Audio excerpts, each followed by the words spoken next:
Kako je izgledao tvoj dolazak u Dubai? Moj dolazak u Dubai je bio slučajan. Kako je izgledao tvoj profesionalni put do svega toga? Moja pokojna baka je umela da kaže, pa niko nije otišao u inostranstvo i seo direktno u direktorsku stolicu. Šta je ono što je tebi najviše nedostajalo? Izađete iz kuće, prošetate, to ovde nije moguće. Šta je danas Srpski kulturni centar Taraba? Osim što treba da očuvamo naš identitet, trebalo bi i da se upoznamo sa drugim nacijama kojima smo ovde izloženi, ali i da oni imaju priliku da se upoznaju sa nama. Dubai me je naučio da... Za sve postoji način.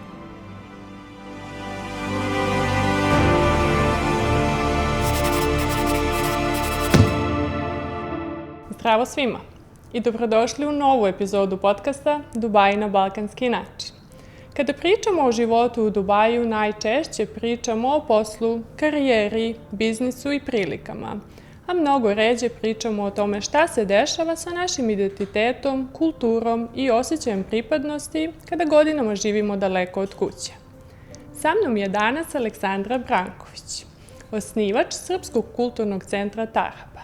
Ona je doktor nauka, a bavi se kulturnom diplomatijom i međunarodnim projektima, a kroz svoj profesionalni rad već godinama gradi mostove između Srbije i Ujedinjenih Arapskih Emirata. Iza brojnih inicijativa, događaja i susreta koje okupljaju našu zajednicu u Emiratima stoji upravo njen rad, vizija i posvećenost da ljudima daleko od kuće pruži mesto gde mogu da se povežu, čuju svoj jezik i očuvaju deo svog identiteta.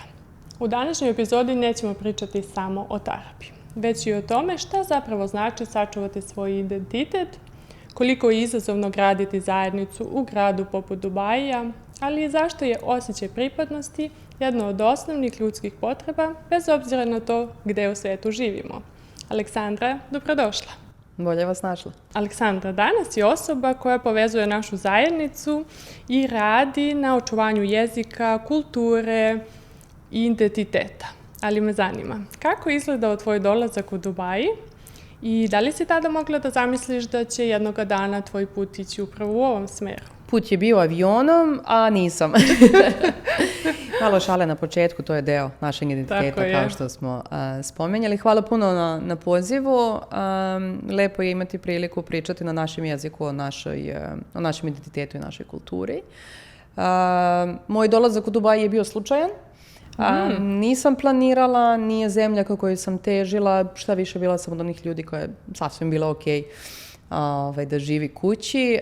Međutim, ukazala se neka prilika koja je meni delovala interesantno i rekla sam, što je najgore što može da se desi, možeš da se vratiš kući, kuća je uvek tu. Tako da sam odlučila da prihvatim priliku i da dođem i bez malo 3 nedelje mi je trebalo da se preselim u Dubai. To je bilo pre 11 godina skoro. I da, definitivno nisam u tom momentu imala ideju o potrebnosti očuvanja nacionalnog identiteta, jer dok ne živite preko, kako kažu, ili negdje u inostranstvu, dok se ne iselite iz svoje zemlje, vi u stvari nemate predstavu šta je to što zaista znači dijaspora i kako se dijaspore razlikuju. Većina ljudi koji su odlazili preko i naročito ono što je nama poznato iz naše, da kažem, kulture i porodice i odrastanja, jeste odlazak pretežno u Evropu, jel tako? To su Austrija, Nemačka, Švajcarska i Amerika. To su 4 zemlje gde su ljudi odlazili, gde je toliko velika migracija da vi imate jako puno izloženosti svojim korenima, svojoj kulturi, svom jeziku, svoj veri na kraju krajeva, jer su to opet, da kažem, hrišćanske zemlje.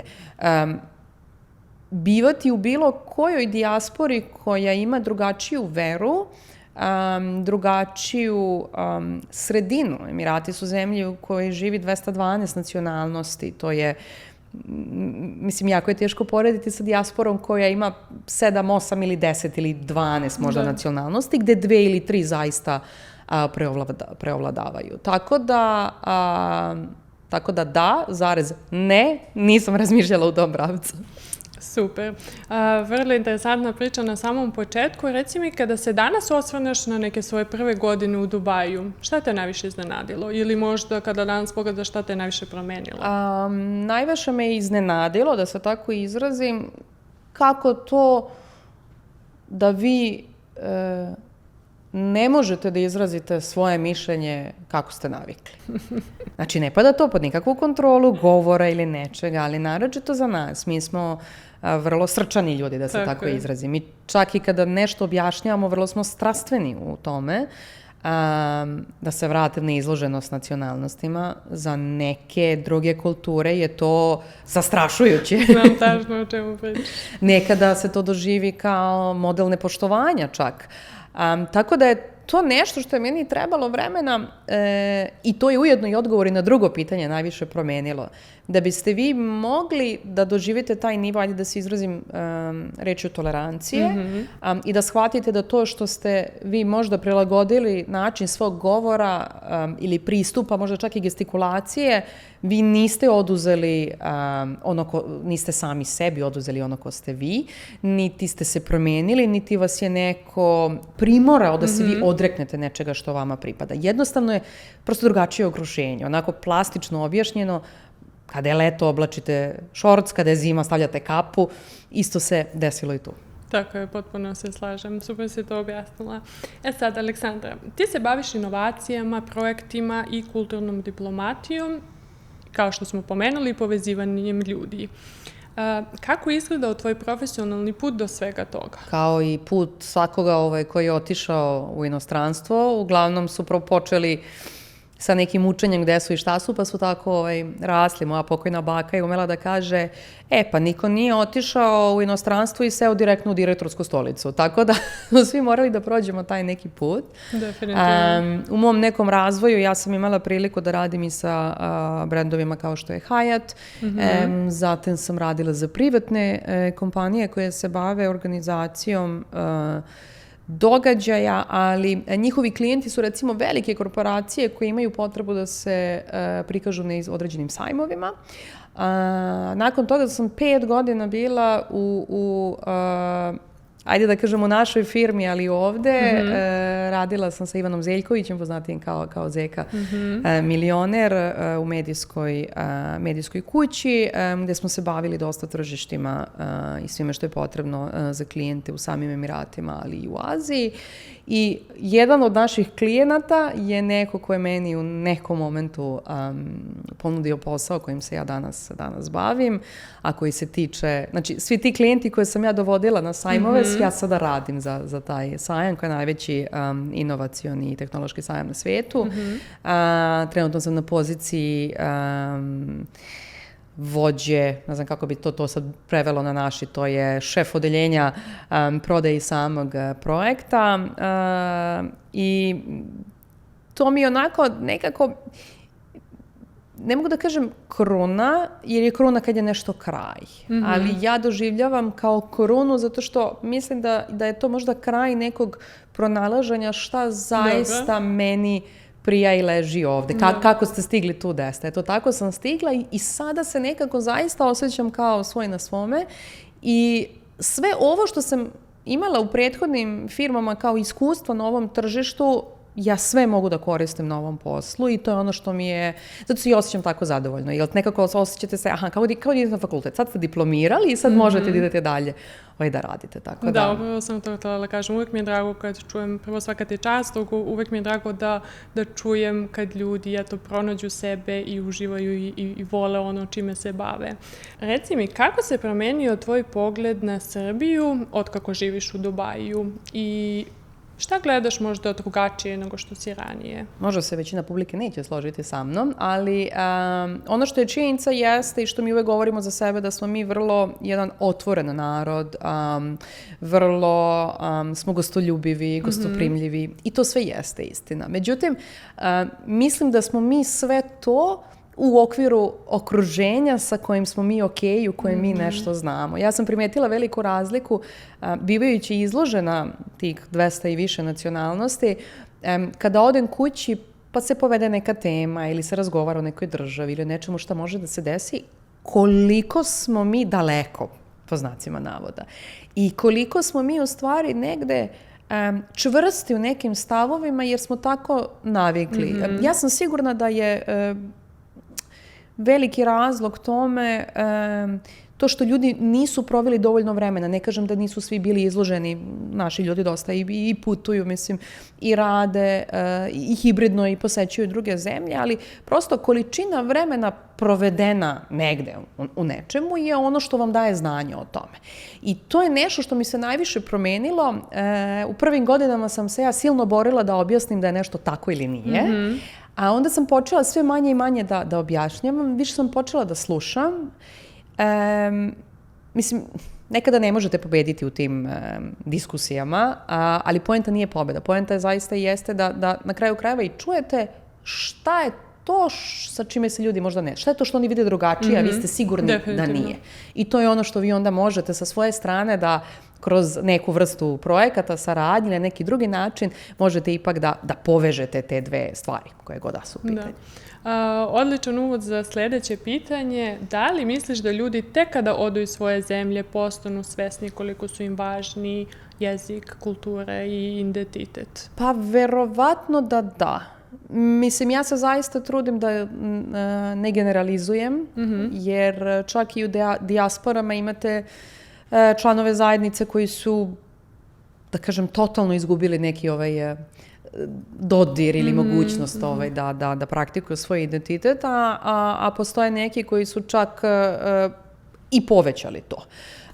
Definitivno mislim da vam odlazak od kuće i nemati ajde da kažemo dnevnu rutinu, mislim, koja se odnosi i na praznike i kako razgovarate i sa komšijom i sa svim, definitivno počinje da se osjeća kada ste preko i mislim da većina ljudi kojima je ikada postavljeno pitanje a šta je to što vam nedostaje, pa kao nedostaje mi, pa sad to nešto u kraju.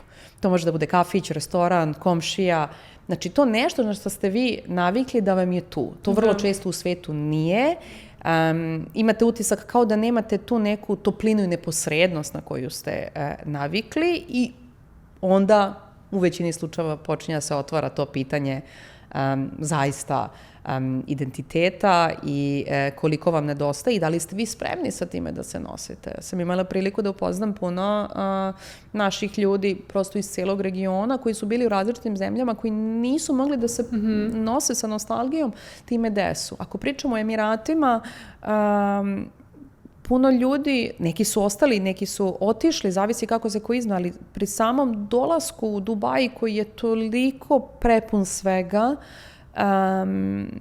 nekako, neću da kažem nisu mogli da se snađu, ali imali su jednu vrstu anksioznosti, jer je odjednom se sve desilo, a vi nemate to neko vaše sigurno mesto gde biste mogli samo da zastanete, malo napravite pauzu i da onda nastavite dalje. Naročito, recimo, ljudi koji možda nisu znali da postoje neke grupe ili baš nikoga ne poznaju u gradu ili nešto, onda to ume da bude vrlo stresno. Ljudi to često ne obraćaju pažnju. Svi misle da kad su otišli preko, kao pa dobro, snaći će se, pa dobro, nema veze, pozoveš nekom telefonom, to je sve super, ali kad ste vi sami tamo negde u vaša 4 zida, nije uvek sam sa sobom biti lagano. Puno drugačije. Verujem da će se mnogo ljudi pronaći sada u ovome što si ispričala. Ili me zanima šta je ono što je tebi najviše nedostajalo kada si se preselila u Dubai iz Srbije?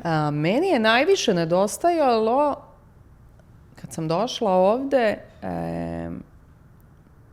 nezavisnost i sloboda, ali u kom smislu?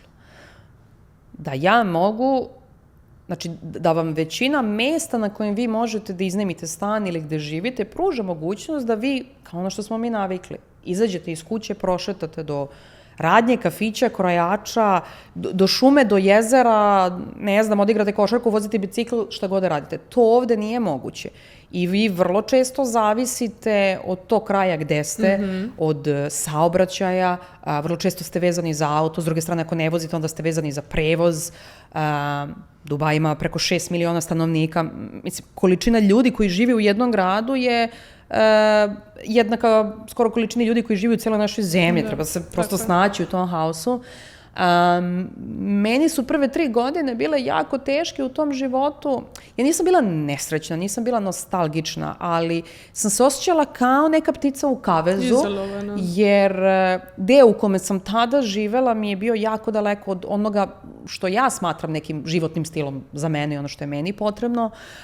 Drugo, Emirati i naročito velike korporacije i firme imaju duge radne sate, tako da ste vi vrlo često od 5 od 6 na nogama do 5 do 6, ali je drugačije, naročito u letnje vreme, kada su temperature 40, 50 i više, na vlažnost na koju mi nismo navikli u toj količini, vi u 6 sati niste prosto ni za šta. Tako. I nije to tako blizu. Vi ako recimo, čak i ako vozite, vama može da se desi da vam treba 45 minuta ili sat vremena. Da li vi u Beogradu, ako živite u Beogradu ili u bilo kom drugom gradu, da li vi sedite posle svog radnog dana i kažeš, ja bih sada seo da se vozim sat vremena, da idem, ne znam, da popijem kafu. Ima ljudi koji to rade, ali taj procenat je zaista minimalan. Tako da, kada sam promenila posao i kada sam malo shvatila gde sam i šta sam i kad sam upoznala grad, onda sam našla mesto koje meni pruža ono što mi treba, a to je ta sloboda da izađem na ulicu, da ne budem vezana za auto i za prevoz. Ne moram ja da imam baš sve, što bi se reklo, na izvolite, ali neke osnovne stvari na koje smo navikli, koje nas čine to što smo. Emirati i Dubai su jako digitalno mesto, sve može da se naruči. Ja ne kažem da ja ne naručujem, ali ja zaista volim u radnju da odem da kupim, da odaberem, razumete, volite, na kraju krajeva ne znam sve da sašijem, treba mi krojač.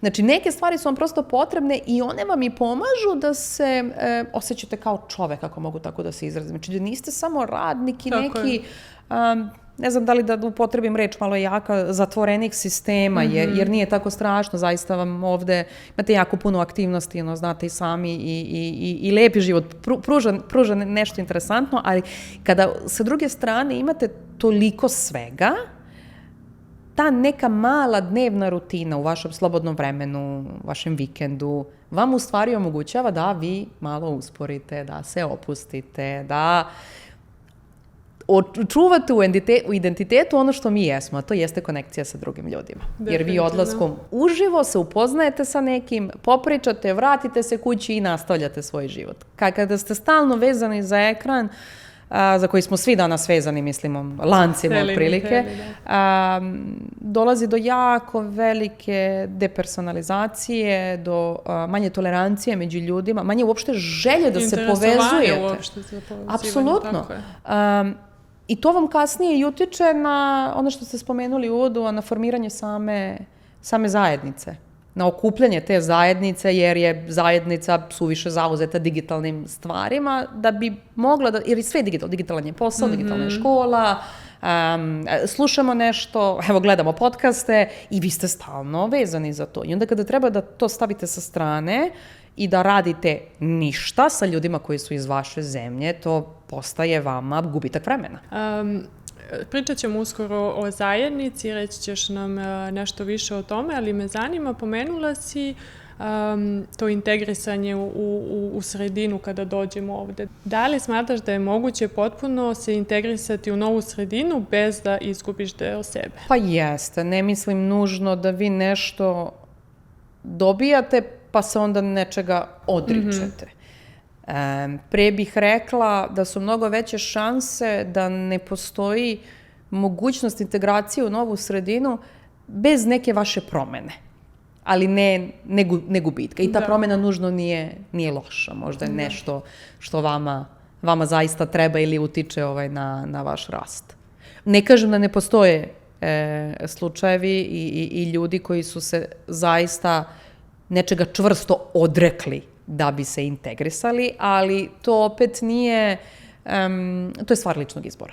Nije nešto što je podobavezno da će se svakome desiti. Da. A kakav je slučaj što se tiče sa decom? Eto, deca koja su rođena ili možda samo odrasla u inostranstvu, šta je ono što najlakše izgube? A šta bi možda bilo negde najvažnije da sačuvaju? Pa najlakše izgube jezik, ako pričamo, evo u našem slučaju ovde, naročito u porodicama gde su mešoviti brakovi i ukoliko ta porodica nema čestog dodira sa drugim porodicama i zajednice. Znači, dete prosto, osim jednog roditelja, u ovom slučaju je to srpski, ali može da se primeni na bilo koji jezik, jednostavno je izloženo samo od strane jednog roditelja koji obično je takođe i zaposlen, tako da to dnevno vreme vi u stvari ne provodite prve 2-3 godine sa detetom, naučite ga jezik pa on ide u vrtić, nego i vi počinjete vrlo brzo da radite, da li majka, da li otac. Dete ostaje kući, ako ne sa drugim roditeljem, koji možda recimo ne govori vaš jezik, često sa dadiljama koje na ovom podneblju opet koriste strani jezik, to je uglavnom engleski, škole i vrtići koriste engleski jezik i preko 90% slučajeva je da u stvari dete koji iz mešovitog braka prvi jezik počne da govori engleski i kasnije je mnogo komforniji sa engleskim. Greška. Ne bih da se roditelji naljute na mene, ali ajde da kažemo naredni izazov koji nastaje jeste da zbog te količine rada i svega ostalog što vi prolazite u svom danu, gde nemate opet pristupa možda tolikom broju vaših prijatelja, vaša porodica nije tu. Znači, porodice su ovde prilično okrenute same sebi, je li tako? Znači, vi bivate verovatno nekada i umorni i iscrpljeni i dete komunicira s vama na engleskom i vi želje da provedete možda tih sat ili 2 koliko imate sa svojim detetom dok je budno, vi prihvatite taj engleski, polako koristite vaš maternji jezik, ostaće, nema veze, biće. Negde, ako dete provodi puno vremena u svojoj matičnoj zemlji, odlazi u posete i sve, nekada se desi da se to izniveliše, da, ali se češće dešava da je dete po pitanju maternjeg jezika, kako tako zovu profesori, receptivno. Znači, ono vas sve razume i ono može i da odradi određenu radnju i sve, ali ono nije u stanju sa vama da komunicira. Kao i svi mi koji smo ikada pokušali da naučimo strani jezik, pa nismo stigli dalje od toga da razumemo šta kaže. Tako je. Sad, hajmo malo o tarabi. Za ljude koji prvi put čuju za tarabu, kako bi opisala šta je danas Srpski kulturni centar Taraba i kome je namenjen? Srpski kulturni centar Taraba je deo Kulturnog centra Taraba, koji je napravljen kao nešto internacionalno, iz drugih nekih razloga kojima možemo da pričamo kasnije, koji pod sobom, potpada pod moju ekspertizu i studije, koji pod sobom ima sektor kulture i pod tim sektorom kulture je znači osnovan naš prvi Srpski kulturni centar na ovim prostorima, koji je zaista i registrovan kao kulturni centar, što se obično ne dešava kada su neke organizacije u pitanju, jer su registrovani ili kao organizacije za događaje ili udruženje, ili sve ovo je baš kulturni centar, koji je takođe od lokalnog ogranka Ministarstva prosvete licenciran kao neko ko može da pruža i znanje iz oblasti jezika, lepe umetnosti i, ajde da kažemo, igara. U našem slučaju to je folklor. I naravno ostale stvari o koje možemo da pričamo kasnije što se tiče aktivnosti. Kao što u samom opisu, kada neko kaže šta je taraba, kažemo mesto susreta, jel tako? Znači, to vas uvek podsjeća na neko selo i na dvoje komšije ili na neku seriju i neko se dovikuje. U svakom slučaju nešto se uvek dešava oko tarabe. Tako je, oko tarabe. I to jeste to. Namenjen je svima koji žele da se okupe. Sada zašto je, znači ima centar, pa ima Srpski kulturni centar. Zašto tako i zašto je to sve taraba? Mi smo ovde i osim što treba da očuvamo naš identitet i da se okupimo, da kažem, na jednom mestu, trebalo bi i da se upoznamo sa drugim nacijama kojima smo ovde izloženi, ali i da oni imaju priliku da se upoznaju sa nama. To jeste jedan od razloga zašto je čak i taraba ime, jer na našem jeziku je tako mesto susreta, a na arapskom, ja to ne mogu tačno da izgovorim, oni to iz grla izvuku neko slovo k, ali tarab, kao koren reči, znači nešto u čemu uživate, što je lepo čuti. Aha, vidiš, to nisam znala. U kom smislu? Ako odete recimo na koncert, recimo klasične muzike, i znate onaj osjećaj, vi prosto uživate u tome. Taj osjećaj, to je tarab. I to je nešto što je meni bilo vrlo specifično za sve nas ovde, da može da se poveže, da smo na tom podneblju, ali i da za lokalno stanovništvo takođe ime bude lako za izgovaranje, da bi nas lako i prepoznali. A taraba kao sam izgled je i znak za hashtag, i to je nešto što povezuje, da kažem, i moderne tehnologije i eto, taraba je mesto gde tradicija sreće budućnost i sve što i ko sa time dolazi. Fenomenalna priča. Pomenula si folklor. Koje aktivnosti i događaje vi danas organizujete i koliko su one raznovrsne u odnosu na porodicu i decu do kulturnih i poslovnih događaja? Aktivnosti koje su stalne u centru jeste školica srpskog jezika za decu od 4 do 16 godina i folklor, rekreativni folklor za odrasle i za decu. Znači, to je nešto što imamo svake nedelje, konstantno, poslednjih godina. Ostale stvari, s obzirom da je centar samofinansirajući, se prosto organizuju, ako kažemo, projektno. Tako da smo mi do sada u smislu ostalih aktivnosti organizovali 3 izložbe slika naših umetnika koji žive ovde i izlaganje na jednom umetničkom sajmu, pozorišne predstave, imali smo gostovanje i pozorišta iz Srbije, dolazilo nam je amatersko pozorište Teatar Levo, koje je interesantno za ljudi koji ne znaju, tamo su potekli recimo Radovan III čuveni je u stvari počeo u tom pozorištu, tako da je meni bilo jako drago da oni u stvari dođu ovde. Teatar na Brdu i Andrija Milošević kao veće ime su takođe gostovali. Organizovali smo i 2 kao izložbe, ali su one kombinovale naše dizajnere i kostimografe koji su se bavili temom prosto smanjivanja, ajde da kažem, potrošnje odeće, jer je ta modna industrija u stvari drugi najveći zagađivač na svetu od svog otpada koji se dešava, tako da su oni dizajnirali određene modularne komade koje vi možete nositi na više načina i to je bilo vrlo interesantno povezati. To smo radili uz jednu malu baletsku koreografiju kao opis, zatim 3 koncerta smo organizovali koji su se ticali naše muzike. Naravno, folklor je nastupao. Za nacionalni dan Emirata smo napravili jedan kao zajednički projekat, to je bio 54. nacionalni Emirata, i onda smo mi rekli u ime 54 godine mi dovodimo 54 umetnika na scenu. I imali smo jedan od najprepoznatljivijih horova iz Srbije kod nas, znači da je zaista bilo 50 ljudi na sceni.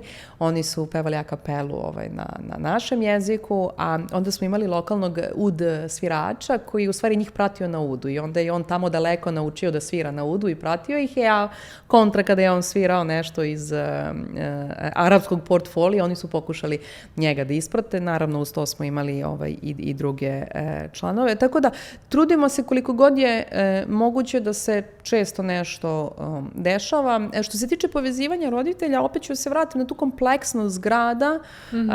Radnim danima vi u suštini nemate vremena. A kada dođe vikend, naročito ako imate 2 dece ili više, i vi prosto ne znate gde ćete pre. Ja ne kažem da se aktivnosti ne dešavaju i da vi sa svojom decom nešto ne radite, da, ali postoji sport, postoji jezik,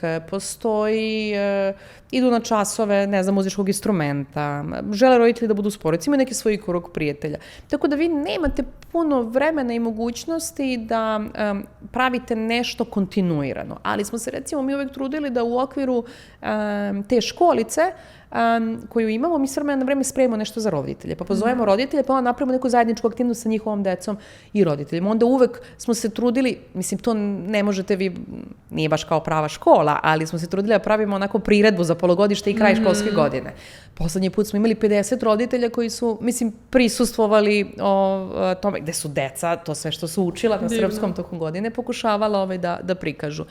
Postoje tu i tamo neke, da kažem, manje aktivnosti, ovo sve što sam ja pričala su događaji. Da. 50, 100, 200, 300 ljudi, jel tako? I više. Manje organizacije, manje okupljanja su tu. Neki plan i jeste dalje, da kažemo, od naredne sezone, jel tako? Pošto leto ovde svi odmaraju, tako da i mi odmaramo, jeste da uvedemo neki program koji nije klasična škola. Nešto što je ovde dosta popularno jesu igraonice. Popularne su igraonice kod nas, ali je ideja da to bude upravo to nešto gde će bude igraonica za dete i za roditelja, gde oni mogu svake nedelje da znaju da se to dešava i da uvek dođu na srpskom jeziku da se igraju nekih igara uz koje smo svi odrasli. Naravno, bit će opcija i da roditelji odmore i da piju kafu i ostalo, ali da pokušamo na taj način da još ih malo više povežemo u svemu tome, a da se ne gubi prosto. Tako i deca vole da se kreću i da mrđu, ne vole stalno da uče. Super ideja. Aleksandra, deluje da je rad sa zajednicom veoma lep i ispunjen. Ali koliko je zapravo teško bilo izgraditi i danas održati jednu takvu zajednicu i koji su možda neki izazovi sa kojima se najčešće susrećeš? Ja volim da kažem da je za sve u životu su važni ljudi, čak i za tehnologiju i za robote i za sve toga ničega ne bi bilo da nema ljudi. I isto se tiče i ovoga. Da li je bilo teško? Jeste, ali ujedno bilo jako lako, zato što ljudi koji su prepoznali ideju i koji su saradnici u centru su sa istom željom, voljom, strašću, ulaganjem sebe, svog vremena, znači vas niko ne plaća, vi idete na svoj posao, pa onda treba nešto da radite rekreativno jer je to, zamislite, lepo i korisno. Su zaista, nekako smo se podelili. Pa ljudi koji su zaslužni za osnivanje folklora, koje ja zaista želim da spomenem, jesu Miroslav i Andreja, Miroslav Mirković i Andreja Mikolandra, koji su potekli iz kulturno-umetničkog društva Sveti Sava iz Beograda, koji je jedno od, da kažem, najvećih i jedan od glavnih organizatora folklornih susreta kod nas koji se dešava. Znači, oni imaju kompletno znanje šta se radi sa folklorom. Znači, nisu se samo okupili, nema veze, hajde da se nekako igramo, nego kako se postavlja, šta se postavlja. Miroslav je jako striktan, znači to je nešto neverovatno. Vidite rekreativno, negde da se opustite kao odrasla osoba i onako kao trening, mislim, kad ste bili kod roditelja. Ali je to doprinelo tome da je taj folklorni ansambl počeo da bude prepoznatljiv.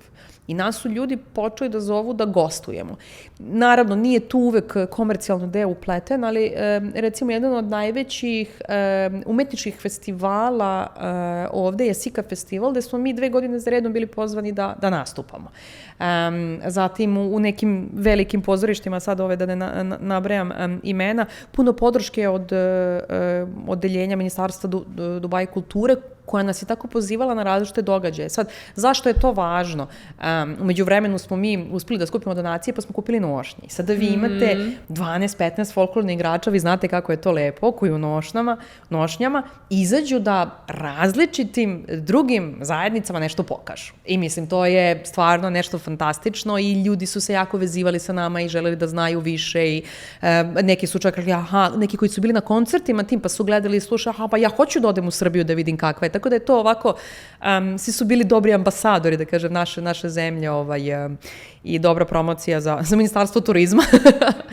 Tako da, isto se tiče i srpskog jezika koje smo u poslednje vreme radili sa Dubai školicom, koji su postojali pre nas, ali smo mi to sad napravili da bude malo više strukturisano, da damo, ajde da kažemo đacima, damo deci više mogućnosti, u kom smislu portfolio centra je prihvaćen od strane Ministarstva kulture Dubaja i mi imamo pravo da koristimo prostorije Al Jalila dečijeg kulturnog centra, koji je vrlo specifičan po tome što vi ne možete da ga iznajmite tek tako. Znači, vi morate da dokažete da vi na neki način doprinosite zajednici, vašoj ili bilo kojoj drugoj. Znači, to je osnovna svrha. I ako vi to dokažete, onda vas odobri i onda vi imate pravo da tu uđete. Naravno, i dalje nešto plaćate, ali vam to ipak daje neku poziciju i pruža veliku mogućnost, jer to je ogromna, mislim, državna zgrada koja ima i ne znam, ja mislim preko 25 različitih soba sa različitim stvarima, tako da sa te strane je bilo ok. Isto se odnosi, ja bih rekla, i na ljude koji su učestvovali u organizaciji svih tih projekata. Retko ko se hvata kulture i umetnosti, naročito kažem kada je za gratis i kada je za viši cilj, ako to zaista ne voli. Tako da sa te strane je bilo lako. Bilo je teško sa strane objasniti se sa zajednicom, ako mogu tako da kažem, da vi ne pripadate nikome, niste nikako orijentisani, ne postoji tu nikakva ta neka tajna agenda. Mnogo ljudi ne razume zašto biste vi investirali svoj novac u nešto tako što vama ne donosi novac, a većina ljudi ovde da bi, napravila mnogo više para. I onda vi dolazite u sukob sa branjanjem neke svoje ideje ispred ljudi kojima to treba da donese benefit. Sa jedne strane. Sa druge strane, to prosto, mi smo takvi da se vratimo na identitet, svi imaju mišljenje. I svi imaju mišljenje, niko nema rešenje. I sad, vi, kada želite da gradite zajednicu, treba da budete jako tolerantni, treba da budete jako otvoreni, treba da čujete, ne bi trebalo da stvarate, ajde da kažem, da namećete neko svoje mišljenje. Ali sa druge strane to je jako teško, na kraju krajeva i ja sam živ čovek. I sad ja znam koliko sam se ja potrudila i šta sam uradila i što su drugi ljudi uradili, sve.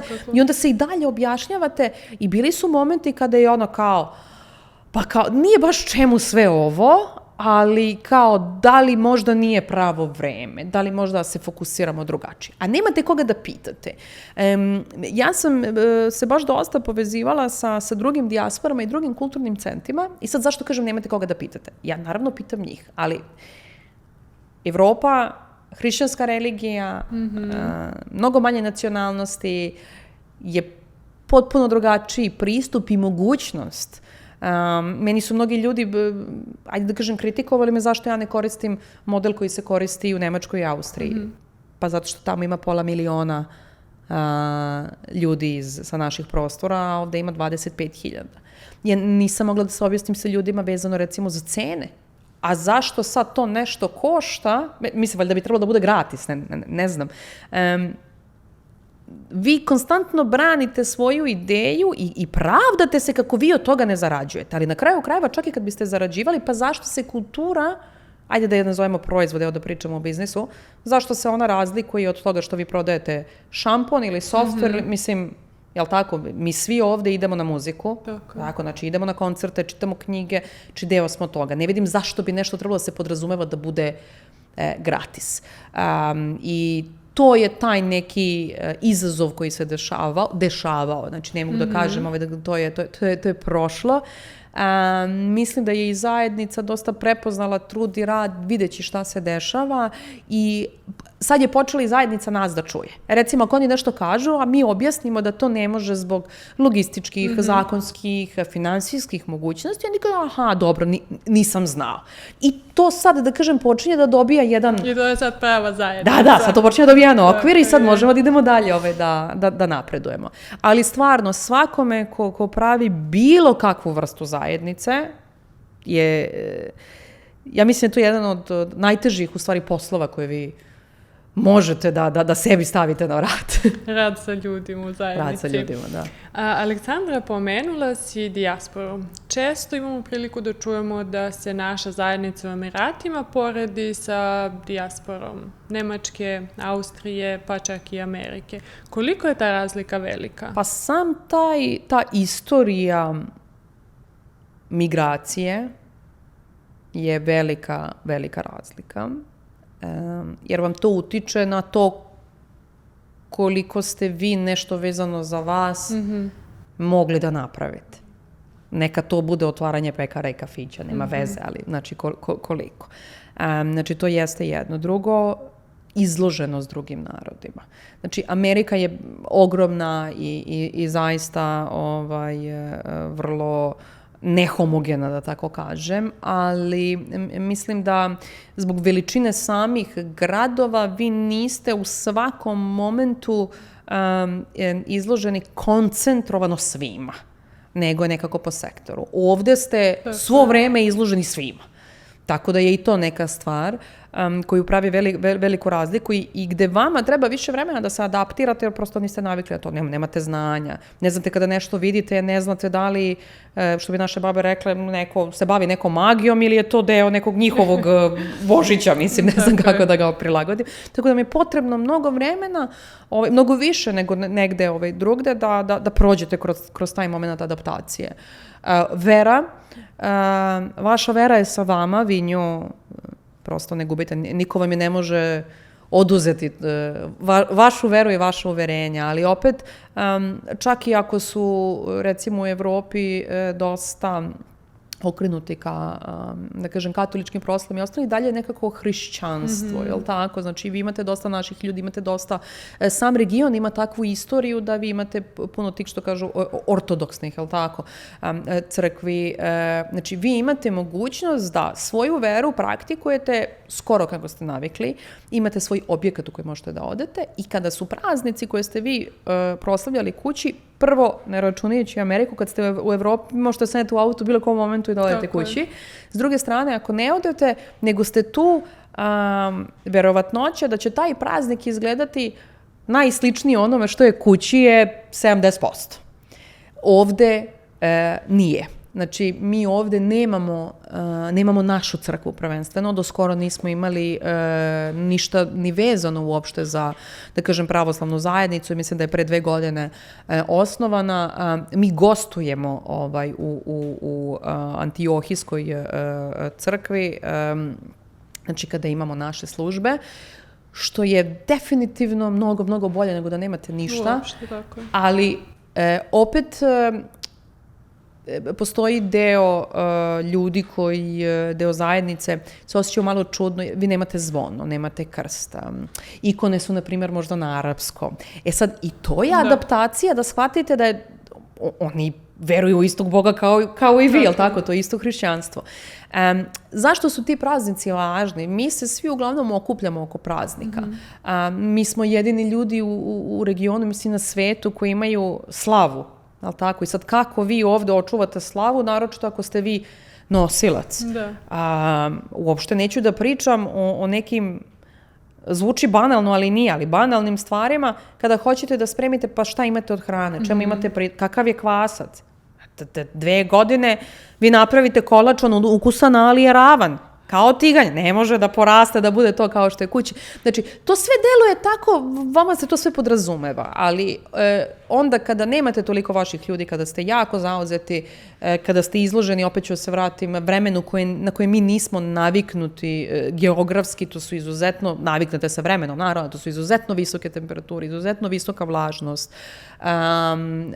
Zemlja u kojoj ste, koja je muslimanska zemlja, koja ima drugačiji odnos, ona ima čak iste vrednosti kao mi, ali drugačiji pristup. I vas taj pristup ometa da vi svoje vrednosti praktikujete na način na koji ste vi navikli. Tako da postoji jako puno razlika u odnosu na druge dijaspore. Ne mogu da ih nazovem izazovima, jer opet to stvaranje zajednice. Sad ne zajednice samo među nama, nego i sa drugim ljudima, je li tako? Znači ovde postoje druge hrišćanske crkve, postoji Ruska pravoslavna crkva, na primjer, gde su dok nije postojala naša zajednica, ljudi odlazili za sve praznike, mislim da kažem, i radovali se i sve. Onda dolazi do formiranja te zajednice kada treba da se desi Slava, Božić ili Uskrs, da kažemo 3 najveća praznika, gde vi onda to pravite u svom krugu, pa onda imate 1-2 prijatelja, pa onda taj krug počinje da se širi i vi negde održavate svoju tradiciju, a onda ljudi počinju da se potpomažu. Vama to možda zvuči smešno. Ja sam gledala razvoj godina. Znači, od prve godine su nekako ljudi bili nezavisni u proslavi praznika, pa su se povezivali, do recimo posljednjih nekoliko godina, gde sad taj krug širi i gde postoji mnogo više i tih nekih i zajednica na grupama i ostalo, gde se neko javi. Meni trebaju farbe za jaja. Ja sam posadio žito, imam ekstra 5 saksija kome treba. Ovako, i sad onda i tu počinje da se stvara to uzbuđenje u stvari oko praznika. Ono što je meni bilo neverovatno drago i mislim da me je najviše emotivno nahranilo, a verujem, mislim, i sve ostale ljude koji su bili to, jeste da folkloraši koji su bili u centru su počeli da se okupljaju. kao kuće. Znate, kući kad je ljudi koji idu na folklor, oni se druže i mimo folklora oni prosto nekako postanu zajedno, kao petak i subota, ne odvajaju se. To je počelo se dešava i ovde i često oko tih praznika oni su se nalazili, onda ono što su naučili na časovima, oni su umeli da odigraju i onda je mnogo lepo kada vi vidite da na jednom mestu na kojem vi niste primorani. Znači, mi nemamo nikoga da nam sedi na glavi kako imamo taj izraz kući, nemamo možda nekog oštročlana porodice, bilo kako da vi sad moramo, nego je to zaista naša želja da to uradimo i to jeste ono što smo poneli od kuće i to je ostalo sa nama i to je, mislim, ne znam ni kako bi ga opisala šta je, ali ja mislim da je najlepše u svemu tome. Divno je za čuti. Pa moje sledeće pitanje je bilo koji trenutak ili možda događaj kroz Tarabut je pokazao da sve ovo ima smisla? Mislim, svaki od tih projekata i sve što radimo vam definitivno govori da ima smisla, ali u stvari izdvojit ću 3 stvari. Jedna jeste komentari roditelja čija su deca išla u školicu srpskog jezika koji kažu ja otišao je kući pa je znao to i to. I sad, vi sad ne znate u kojoj to količini, ali ja ovako u idealnom svetu zamišljam da tamo u kući su neki baka i deka koji ne govore engleski, koji su onako stari, možda čak žive i na selu, neki onaj stari život i da je onda došlo dete iz inostranstva sa svim tim izazovima koji je moglo da priča sa bakom i dekom. Ako vi pomislite da ste vi doprineli tome da neka porodica nije nemušta, to je nešto fantastično, to vam ima smisla samo za sebe. Tako da to je, ajde da kažem, sa te strane pokazalo. Kako se centar razvijao, imao sve više nekih projekata, neke lokalne institucije su počele da prepoznaju naš rad i dobili smo 2 puta, ne mogu ići u detalje, ali nekako, kako da kažem, poziv da damo svoje mišljenje za nešto što je važno za neke nacionalne programe ili možda za saradnju između 2 države u tome svemu. I onda, znate, kada vi to sve radite i onda neko zaista ceni vaše mišljenje, on hoće da čuje šta vi imate da kažete na tu temu, a tiče se vaše zemlje, to je jako, jako lepo. Mislim, zaista, ne znam da li vas više ispunjava profesionalno ili privatno ili kako biste se snašli u svemu tome. I treća stvar, to je kada su se nekada dešavale situacije da deca ne mogu, recimo, da iz bilo kog razloga idu u školu, idu u obdanište, a sa druge strane roditelji moraju da rade, stvara se veliki problem šta sa tom decom tokom dana. Neki roditelji čak radi od kuće, radi hibridno, nije baš lako balansirati između te 2 stvari. I s obzirom da je centar, kao što sam rekla, licenciran od strane ministarstva i kulturni je centar, mi smo onda imali pravo da organizujemo neke dodatne aktivnosti koje znači nisu školstvo, ali nisu ni igra, nešto su između i recimo to smo mogli da pravimo programe na 2 ili 3 nedelje koje su pomogle roditeljima da i to smo radili internacionalno, ne samo za našu zajednicu, nego za sve u tim datim momentima. To je zaista isto nešto fantastično jer znači vi ste napravili platformu, da se tako izrazim, mesto koje je imalo mogućnost da svojim sadržajem pomogne kvalitetu vašeg života u nekom dnevnom izazovu. Da. Aleksandra, pored Tarabe, veliki deo tvoje karijere, kao što smo čuli, je vezan za inovacije, tehnologiju i međunarodne projekte. Kako si ušla u taj svet i koliko se on razlikuje od rada u zajednici i kulturi? Pa, rad na međunarodnim projektima je, mislim, od uvek bio prosto zbog nekog rada i samog centra i poslova kojima sam se ja bavila. Mislim, opet da se vratim i na firmu sa Ivanom u kojoj sam bila. Naša druga kancelarija je bila u Singapuru gde je najveći klijent bio Microsoft. Tako da vi kad na tom nivou radite, vi ste već, mislim, u globalnim projektima, a ja sam se njima bavila i kući pre nego što sam otišla. Tako da to nije bilo ništa novo. Naravno, kroz promenu sveta, sami Emirati i sam Dubaj je jako digitalan. Vi ako ne idete u korak sa svim tim inovacijama ne možete da živite, što platite račun, mislim, ne možete se snađete u dnevnom funkcionisanju. Tako da to nije bio izazov. Kao što sam rekla, u datom momentu sam dobila mogućnost da se pridružim Dubai World Trade Centru, koji ima različite projekte. Jedan od najvećih jeste trenutno najveći na svetu sajam tehnologije i inovacija GITEX, u čijem sam ja timu, i ono što je tu vrlo specifično jeste da se GITEX otvara, tako da kažem, dogodine i u Srbiji. Biće prvi put u isto vreme kada i Expo u bilo kojoj državi, tako da ćete vi na jednom mestu imati onako vrlo koncentrovan kulturni sadržaj, u isto vreme vrlo koncentrovan inovacioni i poslovni sadržaj, tako da to će biti ono vrlo interesantno.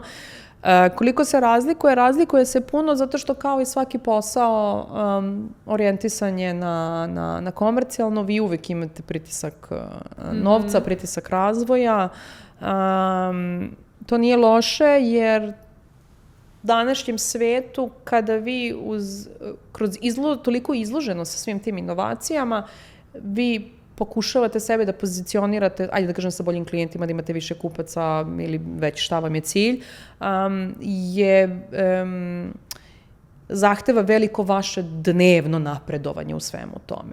Sa druge strane, opet nije različito, jer da biste vi radili globalne projekte ili multinacionalne. Znači, ako ne radite samo u jednoj zemlji, vi odlazite na drugo tržište. Onog momenta kada vi ulazite na drugo tržište, vi se vraćate na kulturnu diplomatiju, jer ne funkcioniše svuda sve isto. Vaš proizvod je možda fantastičan i ja uvek volim da dam primer jednog velikog brenda kafe koji je ušao u Japan i onako vrlo sa stilom je propao, jer ceo način kako su oni pristupili uopšte celom tržištu je apsolutno bio pogrešan.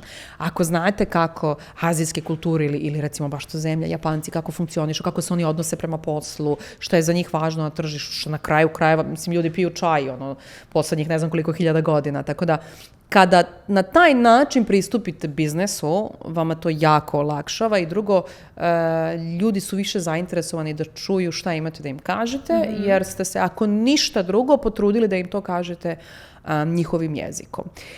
Meni je lično zadovoljstvo što mogu da spojim te dve stvari, jer mi to pravi balans da ne budete onako, kako to kad se prevede sa engleskog kažu, pregoreni, jel tako? Od svega vezanog za dnevni posao. Ali lično uživam da budem deo nečega što utiče na svetsku ekonomiju, i na to što kažu veštačka inteligencija je novi pokretač ekonomija i digitalnih ekonomija. Sada pazite, već koliko naši roditelji su imali ekonomiju, to je to, mi smo imali predmet na fakultetu ekonomija. Sad jednom imate 2 predmeta, to su ekonomija i digitalna ekonomija. Šta sad radite, kako pristupate, kako se nosite, tako da je vrlo dinamično i vrlo interesantno. Zvuči jako uzbudljivo. Da. Takođe, što se tiče te kombinacije vezane za ili različitosti vezane za inovacije i posao i uopšte kulturu. Ono što je meni vrlo specifično što sam imala u svom edukativnom razvoju jeste doktorat iz tolerancije. Ja sam u stvari doktor tolerancije, u stvari doktor poslovne administracije, mislim, to je deo, ali u stvari doktor tolerancije kako? Emirati su jedina zemlja na svetu koja ima ministarstvo tolerancije i suživota, i svrha tog ministarstva jeste da sve ovo o čemu smo mi danas pričali, sve ovih 212 nacionalnosti, sve zaista što je moguće više žive mirno i žive tako što će biti naučeni da budu radoznali jedni od drugima. To može da zvuči i kao proste aktivnosti, međutim i postoje stvari koje su kompleksnije, kao što je njihova saradnja recimo sa Ministarstvom prosvete. Nešto o čemu, da se vratim takođe na ono dijaspore, koliko se razlikuje. Ako uzmete Nemačku, ili Austriju, ili već našu Evropu, znači vi ćete imati tu glavnu naciju, znači zemlju u kojoj ste, i vas, u najčešćem broju slučajeva. Vi ovde kad odete u odeljenje, vi imate 15 različitih nacionalnosti. šta vi radite sa tom decom, na koji način vi vodite to odeljenje. Oni svi dolaze sa različitim nekim pozadinama, uverenjima, kako ih međusobno učite. Oni donese neke svoje stvari iz kuće. Nešto što je vama normalno, njima može da bude skoro pa uvređujuće, jel tako? Sa druge strane, taj učitelj, on takođe dolazi od nekud, sa nekim svojim identitetom, nešto donosi, znači i on treba sa sobom da bude okej, da bi opet mogao vašoj deci, mlađi ili starijoj, nebitno, da pruži ono što je potrebno. Isto se odnosi i na firme. Vi kući takođe da imate menadžera, direktora, jel tako, ali će on da ima nas 10 zaposlenih. Onda će imati 10 različitih nacionalnosti, koja opet, kao i sve ostalo, svaka radi drugačije, svaka ima pristup poslu, pristup nekom odnosu čak sa samim šefom je drugačija. Tako da je meni to bilo izuzetno interesantno i ja sam jedina na svijetu koja je obradila njihov model i izvukla tu postavku kako njihov model može da se koristi i u primenjivanju biznisa i povezivanju, znači, poslovnog sveta, naročito poslovnog sveta, inovacija i kulturne diplomatije, kako taj model može da se koristi za povezivanje zajednica i ono o čemu smo pričali. Fenomenalno. Aleksandra, za kraj, voljela bih da mi odgovoriš u jednoj rečenici. Dubai me je naučio da? Za sve postoji način. Aleksandra, hvala ti puno na ovom razgovoru.